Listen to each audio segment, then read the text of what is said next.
If you want to achieve financial freedom in 2023, I'm going to give you 5 quick ways or 5 quick money tips to understand so that you can start setting a benchmark for yourself financially and goal-based so you can actually achieve financial freedom. And you're probably wondering, where does that start for me? How much money should I be making to be achieving financial freedom? Personally, I have a couple of ideas that I write down on my Remarkable tour. It's a really dope, it's a tech-based, notepad taker. Really cool.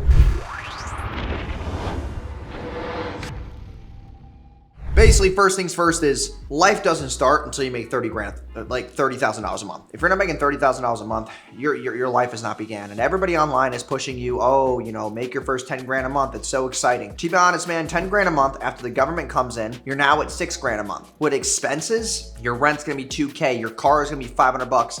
You can't even eat out every day. You're not really making enough money. $10,000 a month is not a lot of money. $30,000 is $1,000 a day. And even at that, that's where you can do some substantial shit. $30,000 is $1,000 a day. After the government comes in, that's $600 a day. You got your expenses. You're at least netting $300 to $400 a day.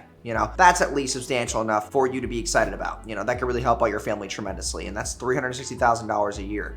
That's still not the 1% though. 1% is 400 grand a year. And that's mostly W-2 employees who then get taxed and they got to pay 180 of that back. So really understand that. A lot of people talk about income revenue. You got to think about expenses and also the fact that you have to pay shit at the end of the year. You have to pay taxes. You got to be an extreme person of society. So life doesn't start until $30,000 a month. So if you actually think about financial freedom, don't just make $5,000 to $10,000 a month and you're sitting there and you're like, I can pay my bills and I can quit my job. You're still as broke as you were, except you're just living alone and now you're working from home and now you're making money. But at the same time, you're still miserable as fuck. Okay, because you're gonna work harder to make that, 5 to 10K a month than you would at your job. So now you have less time freedom, less headspace, less friends. It's actually personally miserable. Okay. Second thing is don't let money get to your head. Just because you make $10,000, $20,000, $30,000 a month doesn't mean you're a hot shot. Okay. Sometimes I make that in a day. It's not very fucking impressive. Okay. Stop letting money get to your head. Stop using it as an advantage to lure people in. Stop using it as a way for you to think that now you should be respected and have authority. You get authority through impact, influence, being somebody that people want to follow. You are now a leader. You are not a dickhead. Okay. Using money to fuel your ego is only going to make you make more money, but it's going to make you piss a lot of people off. Okay, you have to be an actual substantial individual, someone who's of impact and influence in society to be followed. Okay, not just putting people down for you making more money than them. No one wants to hang around somebody like that. If people do, then they're also money hungry and they're just greedy fucks as well. They're not exciting. Okay, so that's number 2. Number 3 is make sure you live on 20% of what you make. Okay, because what I just broke down as far as $30,000 a month is $1,000 a day. Okay, government comes in, you got $600 left. If we take that 20%, that's $200 a day in expenses. Now you're left with about $400 left, and then we figure you're gonna go out to eat, you're gonna maybe you're paying a loan off something, you buy a watch, you do this, you do that.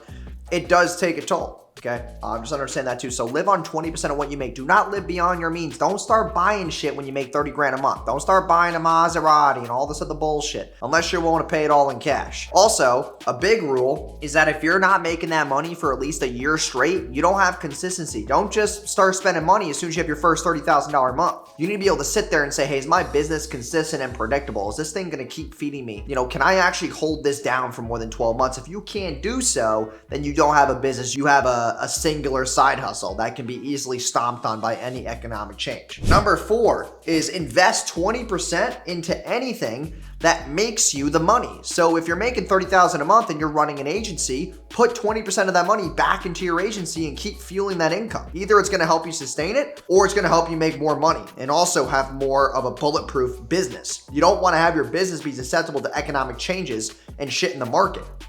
Things that happen to the economy should not have to predicate on your business. Make your business as bulletproof as possible. Invest in systems, invest in people, invest in trends that make you more money. If you could put 20% of your business, you should be able to get twice as much back. So if you're making $30,000 a month, you put 20% in, you should be able to make an extra $10,000 to $15,000 a month from that 20% compounding every single month. So invest back into the machine that's making you the money. And the last thing is, now when I talk about spending money and all that, I do this take this as a grain of salt, but this is what worked for me. It might not work for you. You need to hold yourself accountable by spending money on luxuries that actually make sense, okay? Before you start saying, oh, I'm gonna go buy a Gucci belt. No, motherfucker. Actually buy luxuries that fuel your agency business or marketing. So getting a car, that's actually going to be used in ads, that's going to be used for lifestyle marketing. That can help you get more clients and customers. Maybe buying a nice watch if you do a lot of meetings in person, maybe some nice suits. Invest in shit that actually would be of